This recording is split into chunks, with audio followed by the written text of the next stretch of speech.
नमस्कार। मैं राजेश लोया, नागपुर महानगर संघ चालक, राष्ट्रीय स्वयंसेवक संघ के इस बौद्धिक वर्ग में आपका स्वागत करता हूं। आज की स्थिति हमारे सामने है, हम इसे देख रहे हैं, हम इसका प्रत्यक्ष अनुभव भी कर रहे हैं। ऐसे समय में मन में विचार आता है कि हमारी भूमिका क्या होगी। इसी विषय पर मार्गदर्शन करने हेतु परम पूज्य सरसंघ चालक जी श्री मोहन जी भागवत हमें उपलब्ध हुए हैं। मैं उनसे नम्र निवेदन करता हूं कि वे अपने उद्बोधन से हमें प्रेरित करें।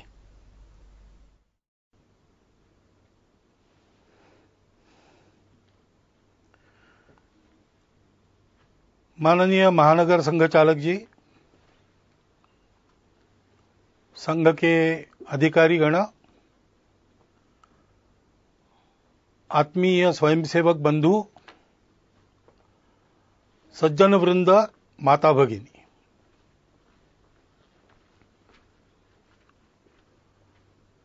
एक विशिष्ट परिस्थिति में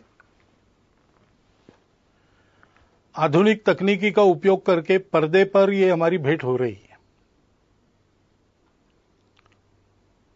कोरोना की महामारी से सारी दुनिया जूझ रही है और उस बीमारी के साथ लड़ाई का एक अनिवार्य अंग है घर में बंद रहना, सारे कामधाम बंद करके बैठे रहना,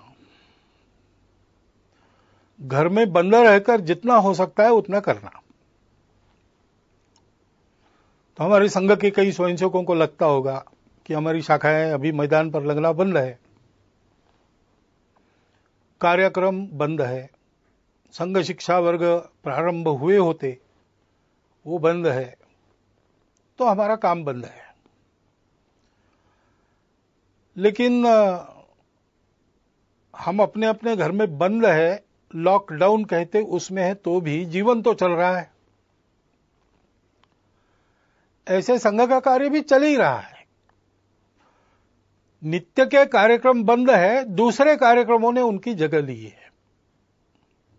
ये संघ के लिए भी और हम सबके जीवन के लिए भी सत्य है, क्योंकि जीवन मनुष्य का, इसकी कल्पना क्या है? तो सारी दुनिया मानती है और संघ में भी हम लोग मानते हैं कि हम स्वयं अच्छे बने और अपने अच्छाई का उपयोग करके जग को अच्छा बनाएं, दुनिया को अच्छा बनाएं। स्वयं अच्छा है और दुनिया के लिए कुछ नहीं कहता, उसको भी लोग अच्छा नहीं करते। और दुनिया के लिए गलती से कुछ अच्छा कर भी लिया, लेकिन स्वयं के जीवन में अच्छाई का कोई अंश नहीं, उसको भी दुनिया अच्छी नहीं कहती। जीवन के या संघ कार्य के एक ही सिक्के के ये दो पहलू है। अपनी परंपरा में ऐसा कहते हैं, एकांत में आत्म साधना और लोकांत में परोपकार। यही जीवन का स्वरूप है, यही संघ कार्य का स्वरूप है। तो अपने स्वयंसेवक रोज प्रार्थना कर रहे हैं, मैदान पर एकत्र आकर नहीं कर रहे, अपने परिवार के साथ घर में कर रहे हैं। लेकिन प्रार्थना करने का उनका समय निश्चित है, उनके परिवार में उस समय प्रार्थना हो रही। अनेक प्रतिनिधित स्वयंसेवक अपने प्रतिज्ञा का स्मरण करते होंगे। नित्य शाखा के कार्यक्रमों में अभी इतना ही करना संभव है, उतना चल रहा है। बाकी कार्यक्रम दूसरा बदल गया है, वो सेवा का कार्यक्रम है। प्रचंड प्रमाण में जो सेवा चल रही उसको सब लोग देख रहे और सारा समाज हमको प्रोत्साहन भी दे रहा है। परंतु हमको ध्यान में रखना चाहिए कि ऐसा नहीं मानना चाहिए यही अपना कार्य है। कार्यक्रम अपना कार्य नहीं है। स्वयं अच्छा बनना और दुनिया को अपने प्रयास से अच्छा बनाना, यह अपना कार्य है। चीन देश में भारत से एक भिक्षु गए, तथागत के धम्म का प्रचार करने के लिए। कुछ वर्ष वहां काम करने के बाद उनको ऐसा लगा कि तथागत का एक चरित्र लिखा जाए चीनी भाषा में, वहां के जनता के लाभ के लिए। तो लिखकर तो तैयार हो गया, लेकिन उसको छापना है। तो वहां उनके जो संपर्क थे उन सब लोगों से वो मिले, उनसे धन इकट्ठा किया, बताया तथागत का चरित्र उससे छापेंगे। और सारा धन इकट्ठा होने के बाद छापने के लिए छापखाने में वो हस्तलिपि देना, कल देनी है, तो आज रात में एक बड़ा भूचाल आ गया और बहुत से देहात, बहुत से शहर तहस नहस हो गए। तुरंत सेवा कार्य में सब लोग लग गए। तो पुस्तक के लिए जो धन लाया था उसका स्वाभाविक उपयोग लोगों की राहत के लिए हो गया, वो धन समाप्त हो गया। इसलिए सारा वो राहत कार्य पूरा होने के बाद फिर से भिक्खू ने सबको बताया कि धन तो दिया था आप लोगों ने, लेकिन वो ऐसे काम में हो गया खर्च, तो और एक बार धन संकलन। फिर से वैसा किया। फिर जब छापखाने में जाना था, उसके पहले कुछ दिन एक बड़ी बाढ़ आ गई, फिर से राहत कार्य करना पड़ा, सारा संकलित धन उसमें व्यय हो गया। फिर जाकर लोगों को समझाया, लोग भी समझ गए। तीसरी बार धन संकलन हुआ, इस बार कोई आपत्ति नहीं। हस्तलिपि छापखाने में गई, मुद्रित होकर किताब तैयार हुई, किताब का धूमधाम से प्रकाशन हुआ। लोगों ने और उस किताब को बड़े श्रद्धापूर्वक खरीदा और पढ़ने के लिए अपने अपने घर में जब लोगों ने उसको खोला तो पहले पन्ने पर लिखा था कि ये तथागत के चीनी भाषा में चरित्र की तीसरी आवृत्ति है। यानी लिखित चरित्र एक चरित्र का स्वरूप है, लेकिन उस चरित्र का जो संदेश है दुनिया की दुख मुक्ति, उसको आचरण में उसके पहले 2 बार लाके दिखाया गया, तो वो भी उस पुस्तक की आवृत्ति है। ऐसे हम आज जो कर रहे हैं वो भी कार्यक्रम बदल के संघ का ही कार्य कर रहे हैं, इस भावना से उसको करना। तो स्वाभाविक केवल संघ के लोगों के लिए नहीं, सभी के लिए कुछ बातें स्पष्ट हो जाती है। एक तो हम ये सेवा क्यों कर रहे हैं, उसकी प्रेरणा हमारी स्वार्थ की नहीं है, अपने अहंकार की तृप्ति या अपनी कीर्ति प्रसिद्धि के लिए ये नहीं करना है। जो लोग सहयोगी बनना चाहते हैं उनको जानकारी हो, इसलिए कुछ प्रसिद्ध करना पड़ता है। अपने कार्य की रचना में हम सबको सविस्तार वृत्त ठीक ठीक पता चले, इसलिए उसको प्रकाशित करना पड़ता है। लोगों को प्रेरणा मिले, इसलिए भी ऐसे कार्य में आने वाले अनुभवों का लेखन प्रकाशन करना पड़ता है। परंतु अपना डंका बजाने के लिए हम ये काम नहीं कर रहे। हम काम कर रहे हैं, ये अपना समाज है, अपना देश है, इसलिए इस स्वार्थ, भय, मजबूरी, प्रतिक्रिया या अहंकार, इन सब बातों से रहित आत्मीय वृत्ति का परिपाक है यह सेवा।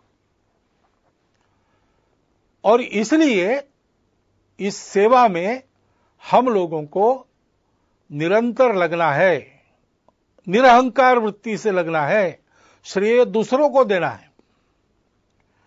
और अभी ये जो विशिष्ट आपत्ति है उसमें जो सेवा करनी है उसमें लोगों का प्रबोधन भी करना पड़ता है, कई बातें बतानी पड़ती है। तो बताने का परिणाम तभी होता है जब हम उसका पालन करते हैं। और इसलिए कोरोना की महामारी के समय में अपने स्वास्थ्य को सुरक्षित रखने के जो जो नियम विहित है और हम लोगों को बताने वाले हैं, उन सबका पालन पहले अपने को करना है। वो पालन करते हुए भी हमको काम करना है। घर के बाहर निकलना पड़ेगा, लेकिन नियम बना है कि उसके लिए अनुमति चाहिए। लॉकडाउन है तो अनुमति पूर्वक ही काम करना, फिजिकल डिस्टेंस रखना है, अंतर रखना है, वो अंतर रखकर काम करना पड़ेगा। छोटी छोटी बातों में भी सहज रहकर स्वयं उसके पालन का उदाहरण बनकर हमको लोगों को बताना है। और हम ये कर सकते हैं। महामारी नई है, उसने कहर मचाया है, लेकिन उससे डर जाने की आवश्यकता नहीं है। डरने से काम नहीं होता, डरने से संकट का बल ज्यादा बढ़ता है।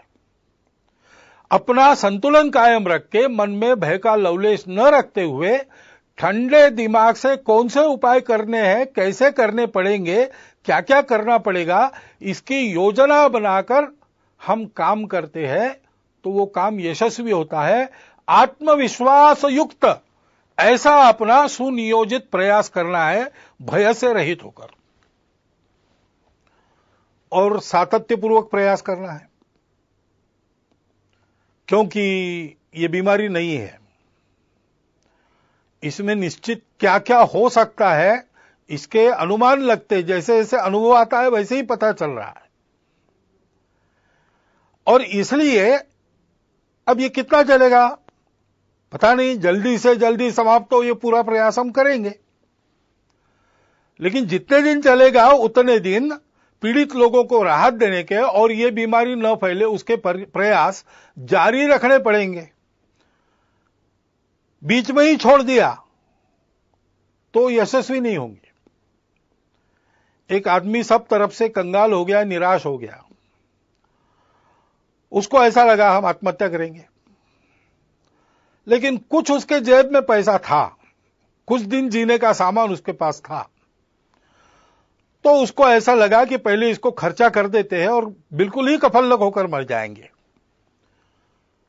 इसलिए वो बड़े शहर में गया कि वहां पर जुआ खेलेंगे और ये सारा धन उड़ा देंगे, फिर मर जाएंगे।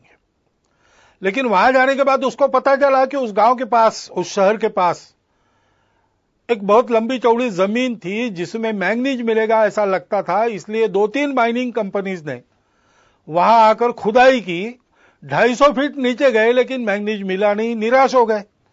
इसलिए उसका लीलाव वो करने वाले थे, तो उसको लगा कि ये भी एक जुआ है, चलो जाके बोली बोलेंगे। अब इतना तो धन नहीं था उसके जेब में कि इतनी बड़ी जमीन खरीदी कर सके, लेकिन वो 250 फीट की जमीन नहीं थी, 250 फीट का लंबा चौड़ा गहरा गड्ढा बना था, उसको कौन खरीदेगा। उस नीलाम में कोई आया ही नहीं, यही अकेला पहुंचा, इसलिए इसके जेब में जितने पैसे थे उतने में उसकी जमीन हो गई। अब जो मजदूर वहां काम कर रहे थे उनको उस दिन की मजदूरी कंपनी ने दे दी थी, तो उन्होंने आके पूछा क्या करें, काम अभी बंद करें कि 5 बजे तक करें और बाद में छोड़े। तो उसने कहा आपने पैसे लिए हैं तो 5 बजे तक काम करो। उन्होंने 5 बजे तक खुदाई की, 3 फीट और खोदा, उसमें जो नमूने मिले उसमें मैंगनीज मिल गया, और कंगाल बना हुआ वो आदमी मैंगनीज की खदानों का मालिक, बाद में एक रेलवे कंपनी का मालिक, ऐसा सब कुछ बन गया। फिर से उसका जीवन बन गया। उसने लेख लिखा, वो मैंने पढ़ा, रीडर्स डाइजेस्ट में आया था, कहानी अमेरिका की है, लेकिन उसका शीर्षक था difference between the success and failure is 3 feet. 3 feet के अंतर के लिए अपना सातत्य खदान मालिकों ने छोड़ दिया तो वंचित रह गए, और 3 फीट और खोदने का दम इसने दिखाया तो इसको वैभव मिल गया। इसलिए ऐसा सातत्य अपने प्रयासों में चलना चाहिए, ऊबना नहीं चाहिए, थकना नहीं चाहिए, करते रहना चाहिए। सबके लिए करना है, इसमें कोई भेद नहीं है। जो जो इसके पीड़ित है वो हमारे अपने हैं।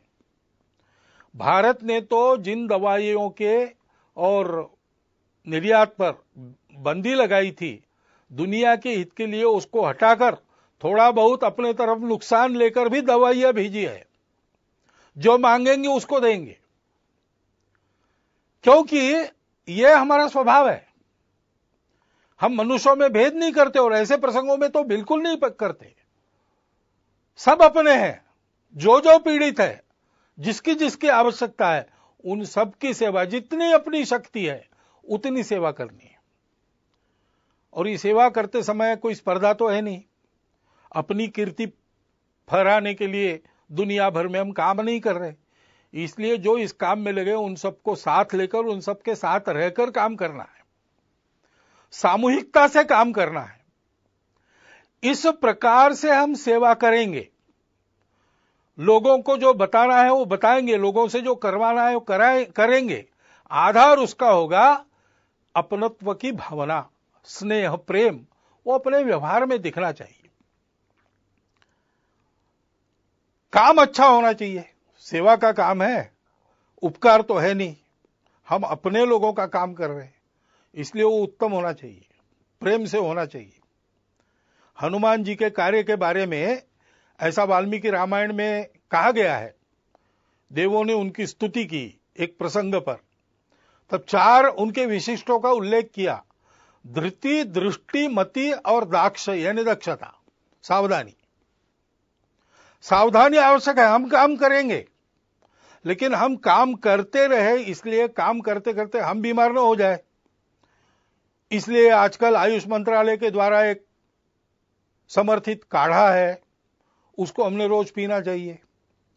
बाकी मास्क लगाना, अंतर रखना, ये सारी बातें, हाथ धोना, स्वच्छता रखना, हम स्वयं चिंता करें कि हम काम करने लायक रहे। अपनी मदद जिनको वास्तविक आवश्यकता है उन तक पहुंचे। धूर्त लोग भी रहते हैं दुनिया में, वो हमारी मदद लेके चले न जाए, इसलिए बहुत सावधानी पूर्वक सजगता से काम करना पड़ेगा। कोई छूट न जाए, जिसको आवश्यक है उन सबके पास मदद पहुंचे, ऐसा काम करना पड़ेगा।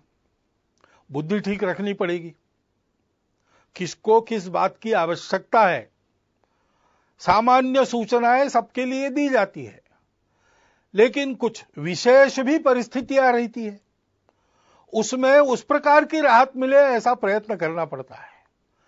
और इसलिए लीक में चलते हुए भी लीक का विचार कर चलना पड़ता है। अनुशासन में चलते हुए भी अनुशासन इतना लचीला होना पड़ता है कि अपने सेवा के दायरे में, सेवा के लाभ लेने वालों में सब आवश्यकता जिनको है ऐसे लोग आ जाए।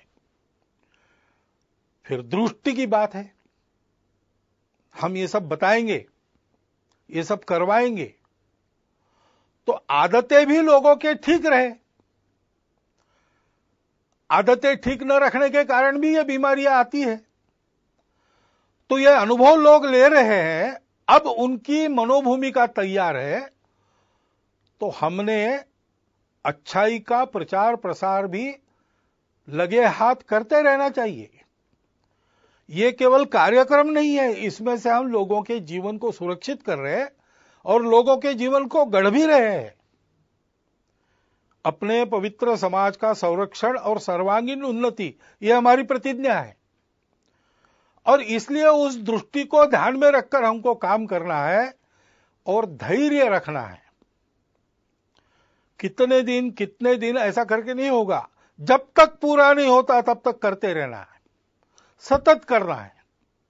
ऐसा करते रहना, और ऐसा करते रहते समय ये जैसे गुण है हनुमान जी से, वैसे विदुर नीति में एक बात बताइए दोषों को टालने की। षट दोषा पुरुषेणेह हातव्याम भूतिमिच्छताम। जिस पुरुष को अपना वैभव चाहिए, अपना विजय चाहिए, अपना प्रभाव चाहिए, अपनी खुशहाली चाहिए, उसको 6 दोषों का हनन करना पड़ता है, उनको दूर करना पड़ता है। वो कौन से है? निद्रा, तंद्रा, भय, क्रोध, आलस्यम, दीर्घ सूत्रता। आलस्य और दीर्घ सूत्रता काम की नहीं है, तत्परता चाहिए। जब उपस्थित होता है, भारत का इस सारी बीमारी के दौर में काम बहुत अच्छा हो रहा है, इसका पहला कारण है कि तत्परता पूर्वक सारी उपाय योजनाएं यहां के शासन प्रशासन ने लागू की, और उतने ही तत्परता पूर्वक समाज के एक बहुत बड़े अंश ने उसको अमल में लाया। तो आलस्य नहीं किया, दीर्घ सूत्रता नहीं दिखाई, इसको ध्यान में रखना चाहिए। वो तत्परता अपनी कायम रखनी चाहिए। निद्रा, तंद्रा यानी असावधानी, काम करते करते धुन लग जाती है, उसको तंद्रा कहते हैं। धुन लगना अच्छा है, लेकिन तंद्रा अच्छी नहीं, क्योंकि उसमें विचार नष्ट होता है। सोच समझ के सजग रहकर एक एक कदम डालते हुए काम करना, और भय और क्रोध को टालना। लोगों को भय लगता है कि हमको क्वारंटाइन में डाल ले, तो छुपने का प्रयास करते हैं। लोगों को कुछ नियमों में बांध दिया तो लोगों की ऐसी भावना होती है कि हम पर कुछ प्रतिबंध ला रहे हैं। अब संघ ने अपने और मार्च में ही तय करके जून आखिर तक सारे कार्यक्रम बंद कर दिए। लेकिन किसी किसी को लग भी सकता है कि सरकार हमारे कार्यक्रमों पर प्रतिबंध कर रही इस निमित्त, और भड़काने वाले लोगों की कमी नहीं है। उसके कारण क्रोध पैदा होता है, क्रोध के कारण अविवेक होता है, फिर अतिवादी कृत्य होते हैं। हम जानते हैं कि इसका लाभ लेने वाली ताकत है और वो प्रयासरत है। जिस प्रकार इस कोरोना के बीमारी का फैलाव अपने देश में हुआ है, उसमें एक कारण यह भी है। परंतु दो बातें ध्यान में रखनी चाहिए। जैसे इन सब का पालन सकारात्मक भाव से करना, इस पर क्रोध नहीं करना, इससे डर नहीं मन में रखना, वैसे अगर किसी ने भयवश या क्रोधवश कुछ उल्टा सीधा कर दिया तो उस सारे समूह को ही एक माप में लपेटकर उससे दूरी बनाना, ये भी ठीक नहीं। सर्वत्र दोष रखने वाले लोग होते हैं। सामान्य लोगों के मन में कुछ आ सकता है। सामान्य लोगों ने सबने ये खबरदारी लेनी चाहिए कि ये अपने देश का विषय है, देश हित का विषय है, इसमें हमारी भूमिका सहयोग की ही होगी, कभी भी विरोध की नहीं होगी। मन में किंतु परंतु है, उसका लाभ लेकर द्वेष क्रोध को भड़काने वाले लोग हैं, उनके खेल चल रहे हैं। स्वार्थ के कारण भारत तेरे टुकड़े होंगे ऐसे कुविचार रखने के कारण बहुत सारे लोग ऐसा प्रयास करते हैं। राजनीति भी बीच में आ जाती है। ये जिनको करना है, जिनका चलता है उनको चलता रहे, इससे बचना। ये लोग अपना कुछ बिगाड़ न ले, इतनी सावधानी और इतना बल सजग जागृत रखना। लेकिन हमारे मन में इसके कारण प्रतिक्रियावश कोई खुन्नस, कोई दुश्मनी होनी नहीं चाहिए। भारत का 130 करोड़ का समाज भारत माता का पुत्र है, अपना बंधु है। इस बात को ध्यान में रखना चाहिए। भय और क्रोध दोनों तरफ से नहीं करना चाहिए, और जो जो अपने अपने समूह के समझदार लोग हैं, नेतृत्व करने वाले लोग हैं, उन्होंने इससे अपने समूह को बचाना चाहिए। और ऐसे भय या क्रोधवश होने वाले कृत्यों में हम लोग नहीं है, हम लोगों को नहीं रहना चाहिए, ये अपने अपने समाज को सिखाना चाहिए। ऐसा नहीं करते तो क्या होता है? भारत के समाज को अतिशय वंद्य ऐसे 2 सन्यासियों की हत्या यहां महाराष्ट्र में हुई। अब उसको लेके बयानबाजी वगैरह चलती है, उसको एक बाजू रख दिया जाए, परंतु यह कृत्य होना चाहिए क्या? कानून व्यवस्था को हाथ में लेना चाहिए क्या? ऐसा जब होता है तो पुलिस ने क्या करना चाहिए? ये सारी बातें सोचने की बातें हैं। ऐसे संकट के घड़ी में और ऐसे मन में कुछ किंतु परंतु रहते हैं, रह सकते हैं, अपेक्षित नहीं है, स्वाभाविक है। लेकिन उनके चपेट में न आके हम लोगों को सारे भेद की, स्वार्थ की प्रवृत्तियों को अलग रखकर उनसे बचते हुए, उनको उभरने न देते हुए देश हित में सकारात्मक बनकर ही आगे बढ़ना चाहिए। भय क्रोध, ये जो 2 दोष है, उसको टालना चाहिए। उन सन्यासियों की हत्या हुई, पीट पीट कर मार डाला गया।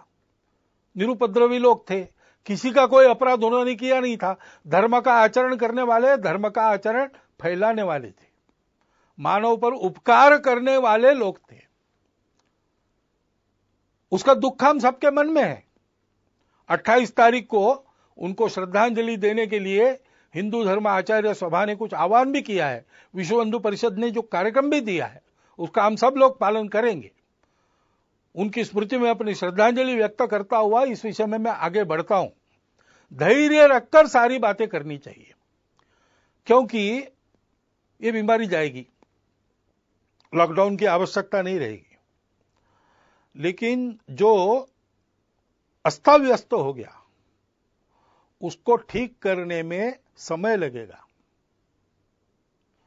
हमने देखा है कहीं कहीं ऐसा हुआ भी है कि थोड़े से बंधन शिथिल होने के बाद एकदम भीड़ हो गई, फिर से उनको तितर बितर करना पड़ा।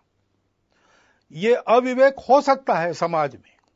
सामान्य व्यक्ति को ऐसे समय में दिशा देने वाले लोग होने पड़ते हैं। अब विद्यालय खुलेंगे तो फिजिकल डिस्टेंस मेंटेन तो करना पड़ेगा आने वाले समय में कई दिनों तक। उसकी व्यवस्था कैसे होगी वो बताना भी पड़ेगा। समाज के लोगों को इकट्ठा के ये कैसे हो सकता है सोचना भी पड़ेगा।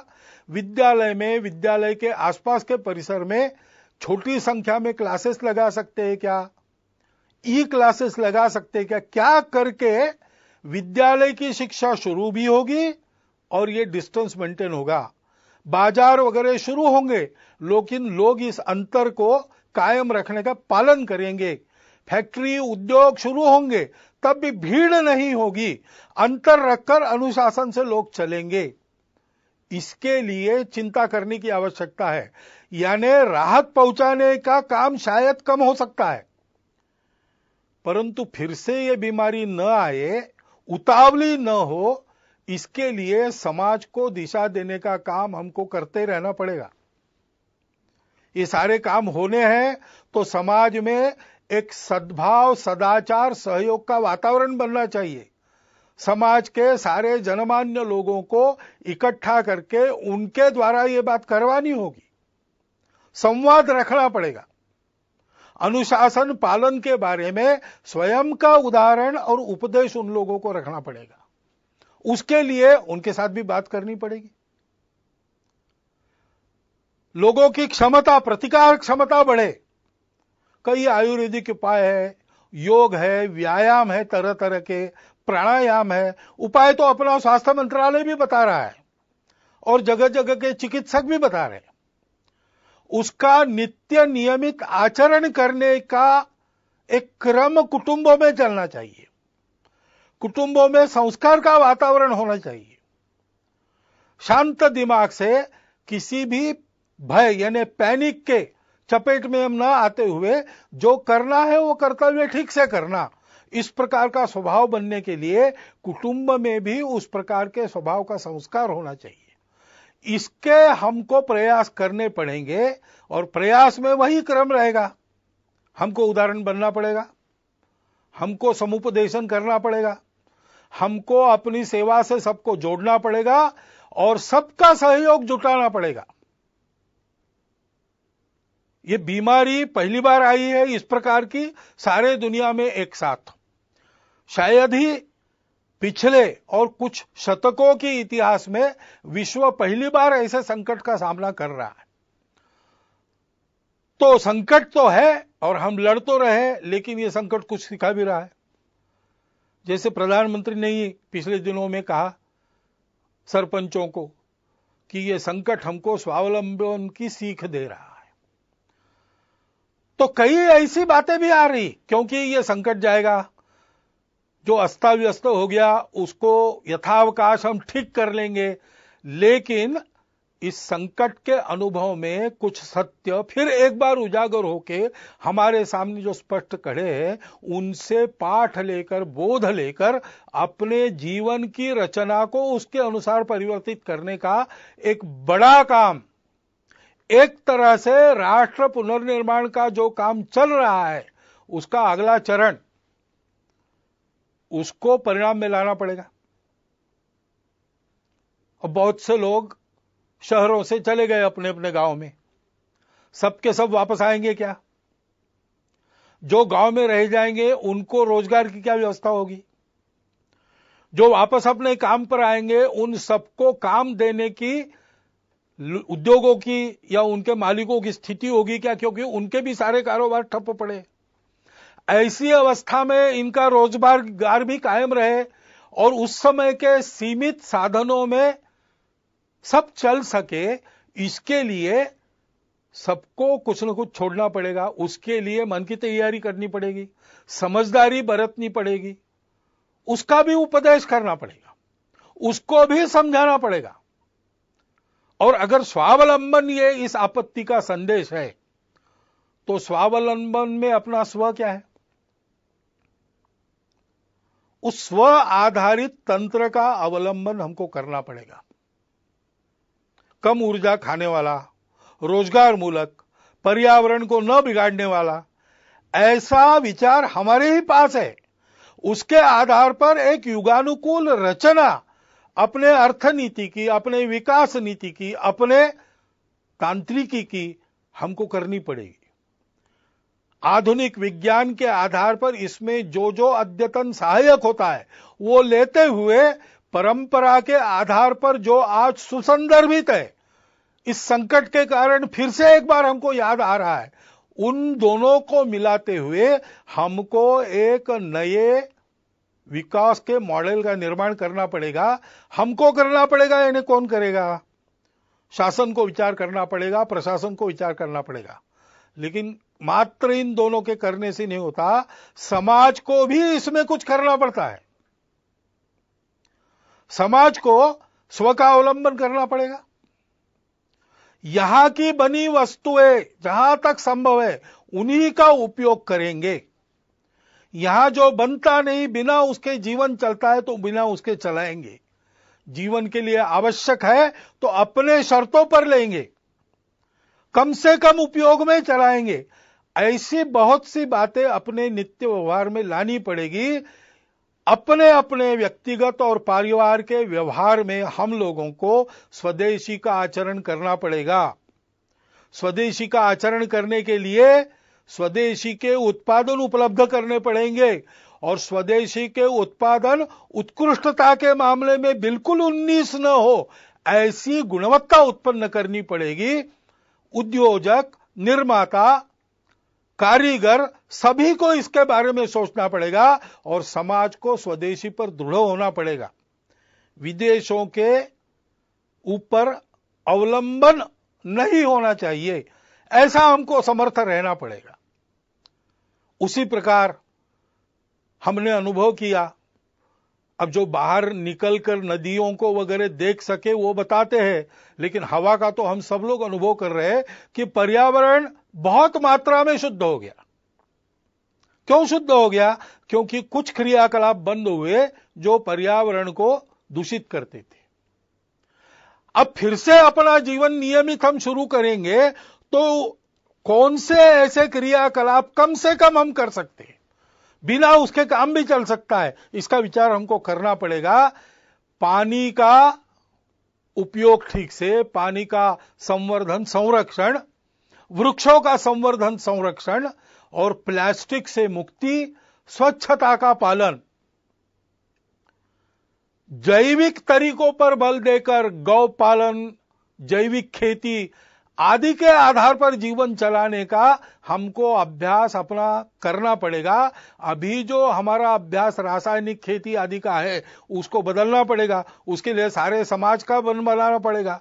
शासन की नीति वैसी बनेगी, लेकिन जब तक समाज उस प्रकार चलता नहीं तब तक उसका परिणाम नहीं होता। कुटुंब में भी हमको और इस प्रकार के संस्कार करने पड़ेंगे। बहुत दिनों के बाद जो भागदौड़ चल रही थी वो बंद हो गई, तो अपने घर में रहने का, सतत रहने का अनुभव बहुत लोगों को मिला। घर को भी अच्छा लगा और हमको भी अच्छा लगा। इसके बहुत अच्छे परिणाम होते हैं। संवाद बढ़ता है, समझदारी बढ़ती है, सौमनस्य बढ़ता है और इसलिए कुटुंब में इन सारे बोधों की चर्चा, उसके आधार पर व्यवहार कैसा हो ऐसा संवाद चलना। जैसा अपना कुटुंब है वैसे समाज भी एक कुटुंब है। समाज के भी विचार करने वाले लोगों में, समाज का नेतृत्व करने वाले लोगों में इस प्रकार का चलना, चर्चा का चलना, संस्कार का, नियमितता का प्रभाव होना अपने जीवन पर, व्यक्तिगत और सामूहिक, इसकी चिंता हमको करनी पड़ेगी। नागरिक अनुशासन के पालन में हम सबको तत्पर होना पड़ेगा। जहां जहां उस अनुशासन का पालन लोग कर रहे हैं वहां कोरोना का उपद्रव कम है, और जहां इस अनुशासन की आदत न होने के कारण गड़बड़ हो रही वहां कोरोना की चपेट में अभी भी देश का कुछ भूभाग है। और इसलिए उस अनुशासन का पालन करना, भगिनी निवेदिता ने कहा है कि देशभक्ति का स्वतंत्र देश में रूप तो नागरिक अनुशासन का स्वयं होकर सारे नागरिक पालन करते हैं, इतने वो समझदार होते हैं, यही है। डॉक्टर अंबेडकर साहब ने भी संविधान प्रदत्त करते समय जो भाषण संसद में किए थे, उसमें इस प्रकार की कानून व्यवस्था, नियम आदि का पालन करने पर बहुत जोर दिया गया है। हमको अपनी इस आदत को और ताजा और धार वाला करना पड़ेगा। उसी प्रकार समाज में सद्भाव का वातावरण, सहयोग का वातावरण, शांति का वातावरण बनाना पड़ेगा। शासन तो संस्कार मूलक शिक्षा नीति जल्दी लाना पड़ेगा उनको, क्योंकि ये सारे काम शासन की नीति, प्रशासन का नीति को ध्यान में रखकर समाज को अपना मानकर अमल करने का तरीका और समाज का आचरण से सहयोग, इन तीनों बातों के एकत्र आने के बाद ही संभव होता है। तो शासन जैसे अपने प्रशासन को समाजोन्मुख करेगी, राजनीतिक लोग अपनी राजनीति को स्वार्थ मूलक से हटाकर देशहित मूलक बनाएंगे, शिक्षा जैसा संस्कार देने वाली परिवर्तन अपने आप में करेगी, वैसे हम सब लोगों का व्यवहार भी वैसा होना पड़ेगा। भविष्य के लिए भी यह संकट बहुत कुछ बताकर जा रहा है, उसका विचार करके हमको अपने जीवन के नए मानक का विचार करते हुए उसको आचरण में लाना पड़ेगा। हम सब लोग मिलकर आत्मविश्वास से इस अपने देश और अपने समाज के अपनत्व को मन में रखकर इस देश को इस संकट से निकालकर सारे विश्व की मानवता का नेतृत्व करने वाला देश बनाने के लिए आत्मविश्वास पूर्वक प्रयत्नों का, परिश्रमों का सातत्य अपने कर्तृत्व में रखकर फिर एक बार हमको सक्रिय होना पड़ेगा। इसकी आवश्यकता है। हमारी भूमिका विश्व में और अपने देश में हम सब की यही है कि इस संकट को अवसर बनाकर हम एक नए भारत का उत्थान इस सारे संकट को अवसर बनाकर उसमें से करें, ऐसी हमारी भूमिका हो। इसलिए जो मेरे विचार में आवश्यक बातें मुझे लगती थी वो मैंने आपके सामने रख दी है। संघ के सारे स्वयंसेवक ऐसा सोचते ही है और ऐसा करेंगे ही, परंतु संपूर्ण समाज में सभी को ऐसा होने की आवश्यकता है। इतनी एक बात को मैं आपके सामने रखता हूं और अपना यह निवेदन पूर्ण करता हूं। धन्यवाद।